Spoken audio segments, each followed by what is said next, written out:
मुहर्रम का महीना इस्लाम के 4 मुकद्दस महीनों में से एक है। इसी महीने में करबला की वो दर्दनाक और ईमान को हिला देने वाली घटना पेश आई जिसमें हज़रत इमाम हुसैन रज़ी और उनके साथियों ने इस्लाम की हिफाजत के लिए अपनी जान कुर्बान कर दी। ये कुर्बानी सिर्फ एक जंग नहीं थी, बल्कि हक और बातिल के बीच फ़र्क को हमेशा के लिए साफ कर देने वाली मिसाल थी। लेकिन आज का मुसलमान एक बड़े इम्तिहान में है। सवाल ये है कि क्या हम सच में इमाम हुसैन रज़ी के पैगाम को समझ रहे हैं या सिर्फ रस्मों और दिखावे में उलझ गए हैं। खासकर ताज़ियादारी के नाम पर जो कुछ होता है वो हमें सोचने पर मजबूर करता है कि ये सब इस्लाम के मुताबिक है या नहीं। सबसे पहले ये समझना ज़रूरी है कि करबला का असली मकसद क्या था। इमाम हुसैन रज़ी ने यजीद की बैत इसलिए नहीं की क्योंकि वो जुल्म, नाइंसाफ़ी और दीन से दूरी का रास्ता था। उन्होंने अपने परिवार और साथियों के साथ भूखे प्यासे रहकर भी सच्चाई का साथ नहीं छोड़ा। ये हमें सिखाता है कि मुसलमान का असली काम है हक के साथ खड़ा रहना, चाहे हालात कितने भी मुश्किल क्यों ना हो। अब बात करते हैं ताज़ियादारी की। ताज़ियादारी में आम तौर पर ताज़िया बनाना, जुलूस निकालना, मातम करना, सीना पीटना और कभी-कभी खुद को जंजीरों से मारकर खून बहाना शामिल है। इन कामों को देखकर दिल में ये सवाल उठता है कि क्या ये सब इस्लाम की असली तालीम का हिस्सा है। इस्लाम एक आसान और साफ दीन है। इसमें किसी भी अमल की इजाज़त तभी है जब वो कुरान और हदीस से साबित हो। अगर कोई काम नबी करीम सल्लल्लाहु अलैहि वसल्लम और उनके सहाबा से साबित नहीं है तो उसे दीन का हिस्सा नहीं माना जाता। सबसे पहले बात करते हैं खुद को नुकसान पहुंचाने की। इस्लाम में इंसान के जिस्म को अल्लाह की अमानत बताया गया है। अपने आप को जानबूझकर तकलीफ देना या नुकसान पहुंचाना हराम है। नबी करीम सल्लल्लाहु अलैहि वसल्लम ने साफ फरमाया कि जो अपने आप को नुकसान पहुंचाता है वो हम में से नहीं है।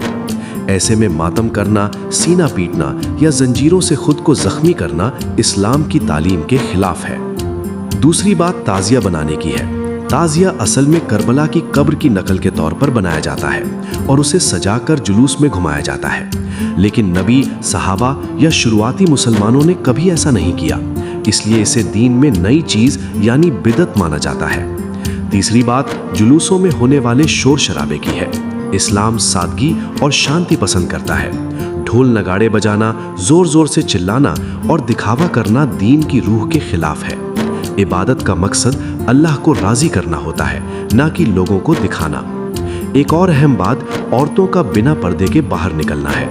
इस्लाम में पर्दा बहुत ज़रूरी है, लेकिन कई जगह जुलूसों में ये हदें टूटती नजर आती हैं, जो कि गलत है। अब सवाल ये है कि क्या ताज़ियादारी में कोई चीज़ जायज़ भी है? जवाब है हाँ, कुछ बातें जायज़ हो सकती हैं अगर वो इस्लाम के दायरे में हो। इमाम हुसैन रज़ी को याद करना, उनकी कुर्बानी को बयान करना और उससे सीख लेना बिल्कुल जायज़ है।